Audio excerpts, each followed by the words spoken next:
Insiden tentara maritim Malaysia menangkap 16 nelayan dan memaksa mereka tanda tangan agar tak lagi melaut di Ampalat 2009 silam membuat TNI Angkatan Laut melakukan penjagaan ketat hingga kini. Tercatat di tahun 2009 itu ada 36 pelanggaran dan puncaknya saat terjadi pengusiran 4 orang nelayan Indonesia oleh pihak tentara laut di Raja Malaysia saat mencari ikan di perairan Ampalat. Dari kejadian 16 tahun silam itu, TLDN tak sekadar mengusir nelayan dari kawasan Ampalat, tetapi juga mengancam akan menembak jika mereka kembali melaut. Akan tak puas hanya mengancam, keempat nelayan mengaku dipaksa menandatangani surat pernyataan yang intinya tidak akan kembali mencari ikan di kawasan Ampalat. Aksi ini membuat nelayan trauma, namun menyulut kemarahan Kepala Staf TNI Angkatan Laut Laksamana Tejo Edi Purdiatno. Kala itu, Jenderal Hantu Laut ini memerintahkan 4 kapal perang, 130 marinir dan pasukan katak menjaga ketat Ampalat. 2 kapal patroli tentara laut Malaysia dibuat ciut dan diusir dari perbatasan Ampalat. Hingga kini sistem pengamanan berlapis dari Laksamana Tejo itu dilakukan dalam bentuk operasi TNI Angkatan Laut.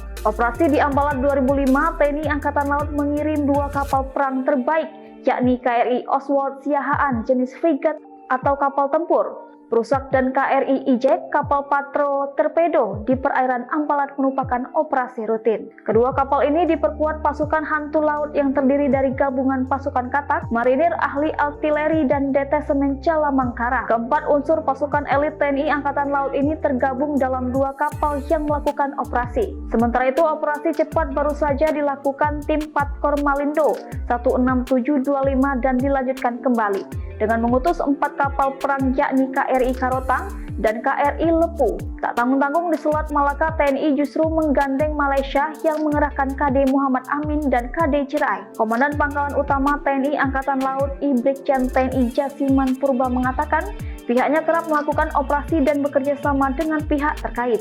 Kepala Staf Angkatan Laut Laksamana TNI Muhammad Ali mengatakan operasi ini mengawasi langsung jalur perbatasan dan pengawasan dan kesiapsiagaan dalam mencegah penyelundupan baik narkoba, senpi, dan perdagangan manusia melalui jalur laut. Hasil TNI mengungkap 14 kasus sepanjang Februari hingga Maret 2025, tak lepas dari sistem penjagaan berlapis di perairan. Ia tak menutup diri untuk kolaborasi dengan Polri dan BNN serta lembaga lainnya agar membuat aman jalur perbatasan dan juga Ampalat.